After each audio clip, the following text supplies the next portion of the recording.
It is my great honor to introduce Sylvie Tran as a recipient of the 2025 Earl V. Moore Award.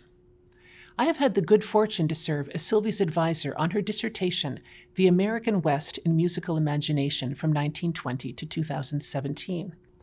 The work is a tour de force exploration of the various ways in which composers signal the American West through musical evocations. It represents the absolute best of interdisciplinary research, adeptly forging connections between music theory, musicology, ecomusicology, semiotics, topic theory, cultural studies, and American history. Perhaps Sylvie's most enduring contribution, and the one that will surely mark her as a groundbreaking scholar in the years to come, is the notion of the machine in the garden, which she invokes as a metaphor for Western colonization and the forced displacement and erasure of America's indigenous peoples. Sylvie's work urges us to consider who remains absent from musical representations of westward expansion. I anticipate that the dissertation will eventually appear as a scholarly monograph. Sylvie, no pressure intended, of course. While I know that a dissertation can often feel like an endless marathon for the one who has to sit in front of the computer, Sylvie, I can tell you that it has been the honor of my career to have stood by the side of that track, cheering you on as you race to the finish line. You have created a provocative and insightful dissertation, distinguished yourself as a caring and gifted pedagogue, and left an indelible mark on your graduate student colleagues. On behalf of the members of your dissertation committee and the theory department, I want to say how proud we are of you and how deserving you are of this award. We cannot wait to see where the next marathon will take you.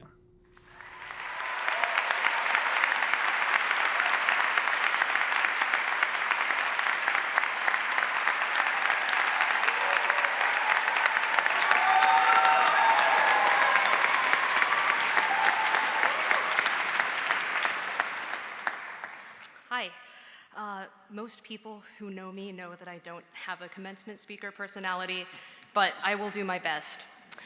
I had to think a lot about what I wanted to do in this presentation. As a music theorist, my work rarely happens on the stage. It happens in the library, in the classroom, occasionally in the archive, and most often at my computer. But it also happens in the hallways of SMTD, where passing conversations with colleagues and mentors have sparked many an idea and strengthened many a friendship over the years. And so I'd like to thank my mentors and friends in SMTD, whether we've had conversations in the hallway, in the GSI office, on Zoom, or elsewhere on or off campus. This easy community has been one of the most memorable parts of my SMTD experience, so thank you. I would also like to thank my students. I've had the privilege of teaching some of you in the room, whether you're here walking across the stage today or whether you're here to cheer on your friends.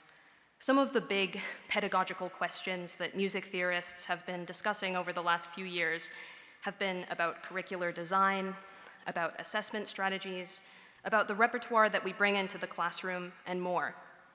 But some of the most valuable things I've learned about teaching have been from you, my students. And so to express to you what teaching here in SMTD has meant to me, I thought it would be appropriate for me to leave you with 3 things that you, my students, have taught me. First, you taught me that it's okay not to be the expert in the room. I have learned as a teacher that it's better to admit when I don't know something, to ask the questions that I need to ask in order to understand, and to use my mistakes as an opportunity, first, to laugh, and second, to grow. Second, you taught me that it is possible to be creative while following the rules. You have all opened my ears to so many counterpoint solutions I wouldn't have thought of, to interesting harmonic and melodic possibilities, and to different ways of hearing pieces I thought I already knew well. You've shown me that it's possible to be original within seemingly rigid frameworks. And finally, the last thing I'll leave with you all is one of the most valuable lessons that I've learned from you, which is that some of the most productive learning is unexpected. Some of my favorite memories from the classroom have been when someone asked a question that opened us up to an interesting digression, whether it was about the humor of the Swiss augmented sixth chord. Good, oh, you know the joke, good. about a healthy skepticism of the idea of musical genius, or about cool ways to harmonize the song Home on the Range.